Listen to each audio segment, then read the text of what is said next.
Hola, mi nombre es Nuri Quiñones y soy estudiante de la UNICEF y hoy voy a hablar sobre la sedimentación, correspondiente a la materia de tratamiento y potabilización de aguas del programa de Ingeniería Ambiental. Bueno, antes de hablar sobre como tal de la sedimentación, pues voy a hablar como tal primero de qué es la potabilización de aguas. Entonces, el agua contiene de forma natural muchas partículas disueltas y en suspensión que podrían poner en peligro la salud de los seres humanos si se ingiere. Y antes de consumir el agua que está en las fuentes naturales, se debe pasar por un proceso llamado como la potabilización. Entonces, este proceso de potabilización del agua cuenta con una serie de pasos que permiten su purificación y pues uno de los más importantes es la sedimentación de estas partículas que contiene el agua y que nos conviene consumir. Entonces, los tratamientos de potabilización del agua que ocurren en estas plantas, los más importantes son la coagulación, floculación, sedimentación, que es el que voy a hablar principalmente, la filtración y el almacenaje. En un resumen, pues la coagulación, el agua como tal entra en los tanques de mezclado rápido. Allí se añaden como una serie de polímeros de coagulantes y cloro para lograr que estos compuestos eh, se sedimenten y pues como tal se eliminen. El cloro sí se añade como tal, es para desinfectar el agua de microorganismos patógenos. También se puede decir que en estos tanques el agua se mueve a gran velocidad para favorecer una mayor unión de los químicos añadidos con las partículas del agua. Por eso se dice que es como una mezcla rápida en el proceso de coagulación. Ya en la floculación, después de que el agua pasa a los tanques floculadores, el agua aquí ya se mueve más lentamente, a diferencia de la coagulación, con el fin de fomentar la formación de flóculos o grumos de los sólidos en suspensión que hay contenidos en esta agua. Ya en la sedimentación, el agua se traslada a otros tanques para que estos flóculos se sedimenten y pues para ello es necesario que el agua se mueva muy lentamente. En la filtración ya el agua se mueve hacia unos filtros para la eliminación de pequeñas partículas en suspensión que pues no se hayan podido eliminar anteriormente, ya como restos de microorganismos, algas, flóculos de tamaños muy pequeños, etcétera. Normalmente en estos filtros son de arenas, gravas y carbono activado. Y ya por último es el almacenaje, donde ya el agua potable pasa a almacenarse a otros tanques, donde además de añadirse cloro y fluoruros para desinfectar el agua de posibles microorganismos que no hayan sido pues eliminados previamente y además para que no proliferen mientras que el agua está almacenada en estos tanques. Y bueno, ya allí se distribuye el agua a las poblaciones mediante una red de tuberías. Bueno, ahora sí, ¿qué es la sedimentación? Es el proceso por el cual los sólidos que se encuentran en suspensión en el agua caen al fondo del recipiente donde el agua está contenida. La sedimentación es un proceso natural que ocurre por el efecto de la gravedad. Ya estoy hablando de algo natural, ya que aunque esto sucede en ríos y lagos, nosotros mismos hemos utilizado como este fenómeno para conseguir un agua más pura y segura para el consumo humano. Hay que tener en cuenta que la sedimentación se basa en la ley de Stokes, según la cual las partículas más grandes o más pesadas que el agua tendrán una mayor capacidad de sedimentación. Allí también influye la viscosidad del líquido, ya que a menor viscosidad, mayor capacidad y velocidad de sedimentación. Bueno, las partículas en suspensión, estas partículas pueden clasificarse en su función de su diámetro y el estado en suspensión. las partículas en suspensión de hasta 10 a la menos 4 centímetros, coloides con partículas de tamaños entre 10 a la menos 4 y 10 a la menos 6 centímetros, y soluciones con partículas de tamaño menor de 10 a la menos 6 centímetros. Ya en base a esta clasificación, existe una forma paralela de clasificar los métodos y, o tipos de sedimentación eh, del agua según los tipos de partículas.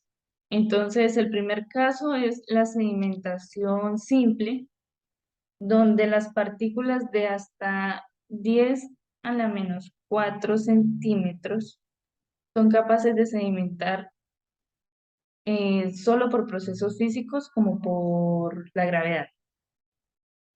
En el segundo caso, ya los coloides deben coagular para que formen los flóculos sedimentables. Entonces allí ya es necesario añadir ciertos productos químicos. Y en el tercer caso, las sustancias solubles deben convertirse en insolubles para poder formar flóculos sedimentables. Entonces aquí, al igual que el segundo caso, es necesaria la adición de productos químicos para tener estos flóculos. También se dice que para que se produzca la sedimentación de las partículas es necesario que la velocidad del flujo del agua sea menor de la velocidad de la sedimentación de los sólidos en suspensión que contienen estas aguas. Entonces aquí ya es un concepto de carga superficial que es fundamental a la hora de construir estos tanques de sedimentación. Bueno, ¿cómo son los tanques de sedimentación del agua? Los tanques de sedimentación pueden ser circulares o rectangulares y pues contienen 4 partes bien diferenciadas: zona de entrada, de sedimentación, de lodos y de salida. Entonces, en la zona de entrada es la zona por la que el agua ingresa al tanque de sedimentación, y allí es necesario controlar la velocidad para evitar turbulencias. Y pues allí el agua suele entrar con una velocidad no superior a 5 centímetros sobre segundos. En la segunda zona, que es la de sedimentación, allí ya se requiere un flujo de agua uniforme y lento, esto para facilitar la deposición de las partículas en el fondo. Y ya aquí se encuentra la zona de lodos. Los lodos son como el resultado de la deposición de las partículas sólidas que contienen el agua. Entonces, allí en la base existe una trampilla a través de la cual se extraen los lodos. También es necesario, pues, remover estos lodos, esto para evitar la obstrucción de esta trampilla. Pero pues esto sí hay que tener en cuenta que debe hacerse a una velocidad muy baja, pues esto para evitar su suspensión. Y ya por último, en la zona de salida, ya en esta zona es donde el agua sale de este tanque, y pues además cuenta con unas estructuras que retienen los materiales que flotan, los materiales flotantes del agua. Bueno, la sedimentación tiene alguna serie de ventajas y desventajas. Es una tecnología de pretratamiento de agua sencilla y de bajo costo. Los coagulantes reducen el tiempo requerido para sedimentar sólidos en suspensión. Los coagulantes naturales a veces se pueden obtener de forma gratuita o bajo costo, pues, por misma palabra, son naturales. Estos coagulantes pueden ser utilizados para eliminar protozoos, bacterias, virus, y ciertos contaminantes como el plomo y el bario también se pueden eliminar eficazmente mediante la coagulación. Algunas desventajas es que la sedimentación simple no es suficiente para purificar el agua. Aquí ya hay que tener en cuenta en dónde se va a realizar este proceso, dependiendo de la población también. La efectividad máxima requiere un control cuidadoso del pH y de la dosis del coagulante. Algunos coagulantes pueden ser caros. La sedimentación sin usar coagulantes consume mucho tiempo. Y pues obviamente se requiere capacitación técnica para la dosificación del coagulante. Allí se realiza una prueba de Harris para medir la dosis del coagulante que se va a usar. Otras desventajas también pueden ser que los coagulantes pueden ser tóxicos si se usan de una manera incorrecta. Por esto se requiere una capacitación ya profesional técnica. Y también que los coagulantes naturales no están disponibles de un formato utilizable y pues estos de todas maneras deben estar preparados. Bueno, en relación a los aspectos de salud-aceptación, la sedimentación es muy efectiva para reducir la turbidez del agua, pero no tanto para reducir la contaminación microbiana. Mantener el agua sin perturbar durante unas horas que permite las partículas más grandes y más densas, como por ejemplo la arena y limo, se sedimenta. Entonces, cuanto más tiempo permanece el agua inmóvil dentro del tanque de sedimentación, más partículas finitas, como las arenas o los limos, eh, van a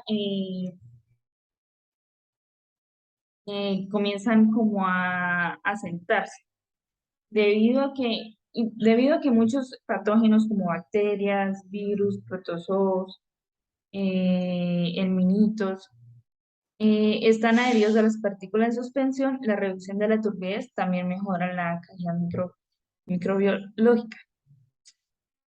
Bueno, los sólidos muy finos, como por ejemplo las arcillas, y la mayoría de los virus y bacterias dispersados son demasiados pequeños para sedimentarse por simple sedimentación por gravedad. Entonces, por esa razón es que se deben utilizar una serie de coagulantes con el fin de que ayuden a eliminar de manera efectiva estas partículas finitas que pueden quedar y acortar el proceso de sedimentación. Entonces, en esta imagen se puede ver la eficiencia de la sedimentación usando coagulantes químicos y naturales. Obviamente es muy diferente utilizar estos coagulantes en un laboratorio al campo, ya que en un laboratorio es algo pequeño y en el campo ya se está usando en un proceso de tratamiento de aguas para una población, una ciudad grande. Entonces, aquí se pueden ver cómo es su eficiencia con componentes coagulantes químicos y naturales. En la mayoría de los casos es más conveniente utilizar los químicos. Bacteria, virus, protozoos, helmintos y la turbidez.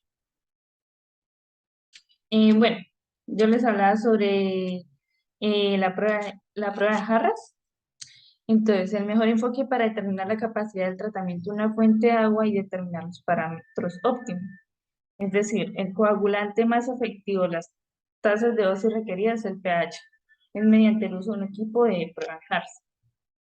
Entonces, esta prueba Harris es para determinar la dosis óptima del coagulante que se vaya a usar, ya que si se realiza una mala dosis, o puede empeorar o puede mejorar y no va a ser eficiente. Entonces, la efectividad de los coagulantes depende del tipo de coagulante y las características del agua. Como decía ahí, el pH, la temperatura, y pues el mejor enfoque para determinar la capacidad de tratamiento de, de una fuente de agua y la capacidad de tratamiento de una fuente de agua y determinar los parámetros óptimos. Eh, Se dice también que la sedimentación simple o decantación no es tan efectiva para eliminar los productos químicos disueltos en el agua.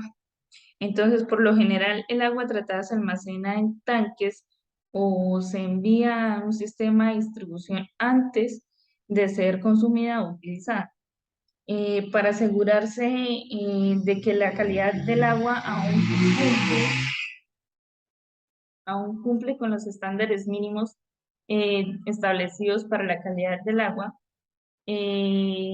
Después del almacenamiento y la distribución, la sedimentación debe combinarse con otros procedimientos de purificación, que fue los que nombré anteriormente. La sedimentación es uno de como que está en intermedio de estos procesos, ya que pues un solo proceso no puede clarificar totalmente el agua. Esto es lo que puedo decir sobre este proceso de potabilización del agua. Muchas gracias.